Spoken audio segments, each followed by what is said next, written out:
ఇటీవల ఓ మాజీ ఐపీఎస్ అధికారి భార్య సైబర్ నేరగాళ్ల చేతిలో మోసపోయారన్న వార్త వెలుగులోకి వచ్చింది. అయితే ఆ మాజీ ఐపీఎస్ అధికారి సిబిఐ మాజీ జాయింట్ డైరెక్టర్ వివి లక్ష్మీనారాయణ అని, బాధితురాలు ఆయన భార్య ఊర్మిళ అని తెలియడంతో ఈ ఘటన అందరినీ విస్మయానికి గురిచేస్తుంది. స్టాక్ మార్కెట్లో పెట్టుబడుల పేరుతో ఆమె నుంచి సైబర్ కేటుగాళ్లు ఏకంగా 2.58 కోట్లు కాజేశారు. వివరాల్లోకి వెళితే ఊర్మిళ వాట్సాప్కు సైబర్ నేరగాళ్ల నుంచి ఓ మెసేజ్ వచ్చింది.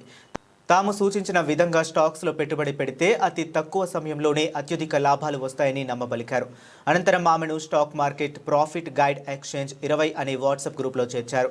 ఈ గ్రూప్లో దినేష్ సింగ్ అనే వ్యక్తి తాను చెప్పినట్లు చేస్తే 500% లాభాలు ఖాయమని కొన్ని స్క్రీన్ల షాట్లు పంపి నమ్మించాడు.